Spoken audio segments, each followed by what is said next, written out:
इसी भारत में देश की सब, वो आज एक और बात कह रहे थे, अगर आपको ध्यान उसी रैली में कह रहे थे कि आपको कमजोर प्रधानमंत्री चाहिए क्या, मतलब और चीजें वो कहकर, तो वो शायद भूल गए कि इस देश में एक बहुत मजबूत स्त्री प्रधानमंत्री रही है, उनका नाम इंदिरा गांधी है। वो भी चूड़ियां पहनती होंगी, लेकिन चूड़ियां पहन के उन्होंने इस देश को बहुत मजबूती से चलाया। और संवैधानिक प्रमुख भी सुधांशु जी अभी उन्होंने ही, मतलब द्रौपदी, हाँ द्रौपदी मुर्मू। साथ में सुधांशु सर माफी चाहता हूँ, जब वक्त आया तो उन्होंने मंगलसूत्र भी दिया। जब वो 1962 की जो बात थी, उस समय उन्होंने अपना मंगलसूत्र भी बिना देरी किए दान किया कि जाइए और लड़िए, हमारे जो सैनिक हैं। तो हर तरफ क्षरण है, कंटिन्यू करिएगा। और देखिए आप एक तरफ, मतलब ये होता क्या है ना, सबसे महत्वपूर्ण चीज जो नरेंद्र मोदी जी के साथ है कि आप सत्ता के सर्वोच्च शिखर पर बैठे हैं, और हम ये सोचते थे, समझते थे कि सत्ता के सर्वोच्च शिखर पर बैठे हुए व्यक्ति के आचरण से देश कुछ सीखता है, पर अब उल्टा है। अब आप अपने घरों में कहेंगे कि भाई आप जो है थोड़ा सा, आप प्रधानमंत्री के शायद इस बयान को अपने घर के बच्चों से छुपाएंगे। तो आप सोचिए कितनी शर्मनाक बात है कि एक देश के प्रधानमंत्री के बयान से हम, अगर मेरे घर में कोई छोटा बच्चा या बच्ची है, तो मैं कहूंगा कि इस बयान की तरफ आपको नहीं ध्यान देना चाहिए, ये कोई उचित बयान नहीं है। ये कितना खतरनाक बात है। तो एक तो वो है, और वो देखिए, वो कोई ऐसा नहीं है कि वो बस बोल गए, वो उनके स्वभाव का हिस्सा है। और वो दरअसल उनके मन में, मैं बहुत स्ट्रॉन्ग वर्ड यूज कर रहा हूँ, स्त्रियों के प्रति उनके मन में भाव भी यही है। नहीं तो वो याद कर लीजिए 50 कितने करोड़ की गर्लफ्रेंड और फलाना ठिकाना, वो सारे बयान भी उन्होंने दिए। तो वो जब आप गर्लफ्रेंड वर्ड यूज कर रहे थे या सोनिया गांधी के खिलाफ कुछ बयान दे रहे होते हैं, तो उनका जो बयान होता है वो मर्दवादी होता है, लोग उस तरफ तो ध्यान ही नहीं दे रहे। तो उनकी समझ जो है, या उनके मन में स्त्रियों के प्रति सम्मान नहीं है, ये एक महत्वपूर्ण पहलू है। पहला तो ये चीज है उस बयान का। बिल्कुल। दूसरा, जो अब दूसरे पक्ष की तरफ आते, जो राजनीतिक बयानबाजी है, देखिए 4 चुनाव से प्रधानमंत्री जी मुद्दा ढूंढ रहे हैं, कोई ऐसी, वो उनको ये एहसास हो चुका है कि कौन सा ऐसा मुद्दा है जो हमारा चल जाए चुनाव जी। 2019 के इलेक्शन में या 2014 के इलेक्शन में उनके कहे हुए सारे बयान हिट कर जाते थे, उनके सारे कहे हुए बयान जनता को आकर्षित करते थे, वोटर को आकर्षित करते थे।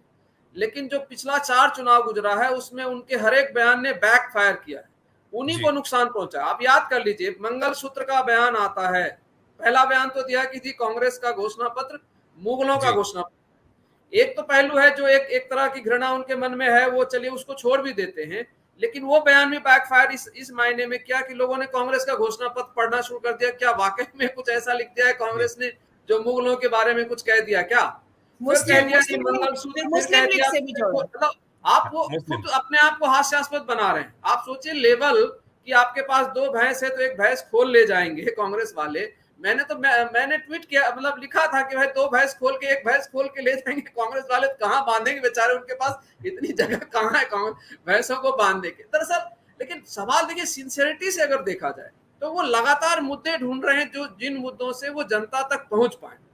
और यकीन मानिए 3 चुनाव का चरण निकलने तक वो अभी तक उस चीज तक नहीं पहुंच पाए हैं जहां वो जनता को आकर्षित करें। और अब एक चीज और मैं बताऊं, अब जो चीजें वो कर रहे हैं या पिछले दिनों जो करते रहे, कोई भी ऐसा चीज नहीं है जो चौंकाने वाला है। पहले प्रधानमंत्री के बारे में एक महत्वपूर्ण बात कही जाती थी कि प्रधानमंत्री अपने डिसीजन से चौंकाते हैं, अब प्रेडिक्टेड है। आप याद देखिए, आज आप लोग को सूचना पहुंची होगी, आज रोए भी हैं, रोए हैं। और ये बात पिछले 15 दिनों से ट्विटर, फेसबुक और यहां तक कि राहुल गांधी ने कहा था कि बहुत जल्दी आंसू निकलने वाले हैं, तो आंसू भी निकल गया।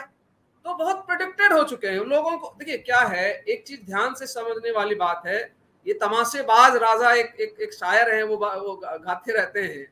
तो तमाशेबाज राजा के पास अब तमाशा नहीं बचा, वो अपने पुराने तमाशे रिपीट कर रहा है, और इसलिए क्या है, वो घिस गया है। मैं कई बार आपके चैनल पे भी बोला, पहले भी कह रहा हूं, एक विज्ञापन बनाने वाले महत्वपूर्ण व्यक्ति हैं भारत में, उनको विज्ञापन का पितामह कहा जाता है।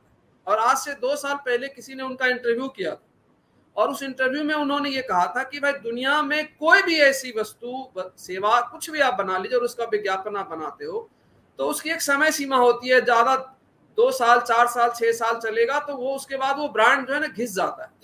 नरेंद्र मोदी पॉलिटिकली एक ब्रांड के रूप में जो है अब घिस चुके हैं, वो अपनी आप वो इंपॉर्टेंस उनका खत्म हो चुका है। वो उनका बयान, ये मेरा बयान नहीं है, उन्होंने कहा था। और मैं कह रहा हूं भारत में विज्ञापन के वो पितामह कहलाते। बिल्कुल।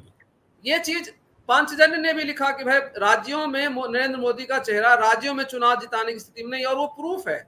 भले ही मध्य प्रदेश ये जीत गए हैं या छत्तीसगढ़ जीत गए, लेकिन इन राज्यों में प्रधानमंत्री के चेहरे से चुनाव नहीं लड़ा गया। मध्य प्रदेश का चुनाव सबको पता है, शिवराज सिंह चौहान के चेहरे पे लड़ा गया और जीते, उस वजह से वो रिजल्ट आया। लाडली बहना योजना ने गेम चेंज किया था मध्य प्रदेश में, ये माना गया जी। और राजस्थान में लगभग कांटे की टक्कर पे रही है, कुछ चीजें रही होंगी जो ठीक है। तो सर देखिए, इसलिए क्या है अब इस बार का जो बयान है, क्योंकि एक यही शायद बच गया था। देखिए जितने इनके रहते हैं, जो फिक्स इनका पैटर्न रहा है अभी तक, पोलराइजेशन, तो मुगलों को दे देंगे, मुसलमानों को देंगे, वो शुरू से करना शुरू कर दिया, नहीं चला। उसके बाद मंगलसूत्र नहीं चला, गाय भैंस नहीं चला, अभी गाय वाला आने वाला है, हो सकता है गौरक्षक भी दोबारा से कहीं उभर के आ जाए। अभी गौरक्षक शायद सो रहे हैं उत्तर प्रदेश में।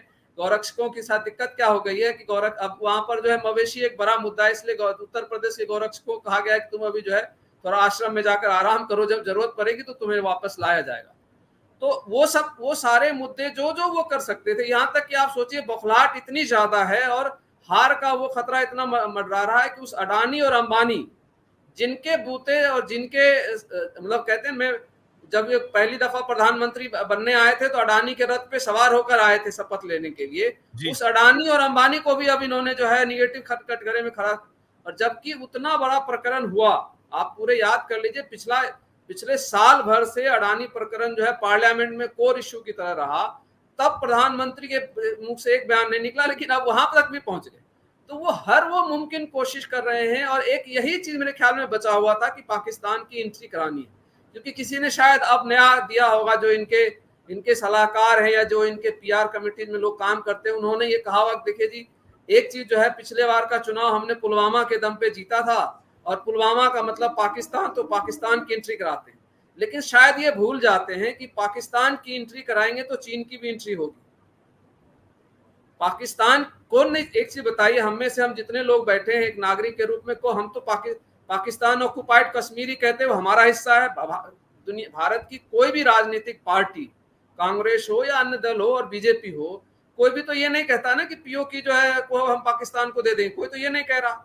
हर कोई चाहता है कि अगर संभव है तो पीओके को कश्मीर के हिस्से में के साथ जोड़ा जाए और भारत का हिस्सा बनाया जाए, लेकिन उसको एक मुद्दा बनाया जाए। आप अब देखिए कितना, और इस बार जो है थोड़ा सा गोदी मीडिया इनके साथ बहुत सातिराना ढंग से निकल कर आई है, और वो लगातार दिखा रही है कि वहां पर पाकिस्तान ऑक्युपाइड कश्मीर में जी फलाना हो गया, 150 सैनिक के साथ कुछ हुआ है। आप एक चीज सोचिए, इसी भारत में आज से 2 महीना पहले बॉर्डर बना के नहीं रख दिया था भारत हरियाणा की पुलिस ने।